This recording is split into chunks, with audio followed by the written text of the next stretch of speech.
Okay, remember that they're changing bubbles.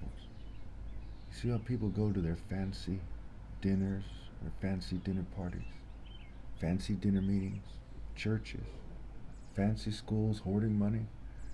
They try to pretend their genes are superior. They covertly edit my pictures. But they're very sick and deranged.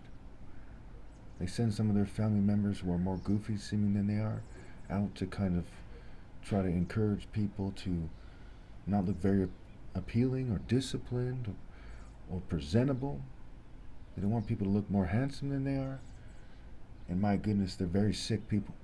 No matter how serious they try to be, what they're yoked to is very disgusting. And that's part of their spirit. That's in their soul. That acceptance of evil is in their soul. That tolerance of evil is in their soul.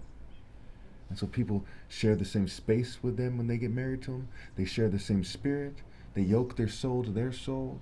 They bring in a child with them. They bring in a child. They become one flesh, figuratively speaking. And they bring a child into this world. And when they do that, as these people aren't obeying God to me, they should scramble and obey God to me and give up their ill-gotten gains. Or their offspring are abominations. I mean, my goodness. If you were mad at somebody, let's say I hated these people for the sake of argument. Okay, what's better revenge than the fact that their offspring are abominations in the eyes of God? And just by them trying to go against me, it's like if someone stepped in the ring with Mike Tyson, they would, during his prime, they'd probably lose, get knocked out. And if there was some little kid or something and Mike Tyson wanted to knock him out, he'd knock him out. They're less than a little kid trying to box Tyson in his prime. When they're trying to take me on, immediately, automatically what happens is there's consequences. I don't have to lift a finger. The Spirit of God makes it so there's consequences.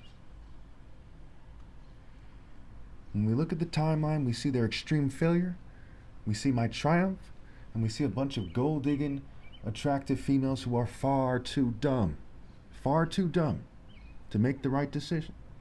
That's why so many Americans, so many people all over the world would say things like, females are just bitches and hoes, and they'd say things like this.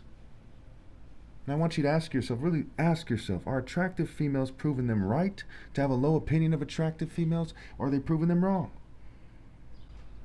As they sabotage females who are too smart to fall into the trap of marrying these monsters and going along with their disgusting plan.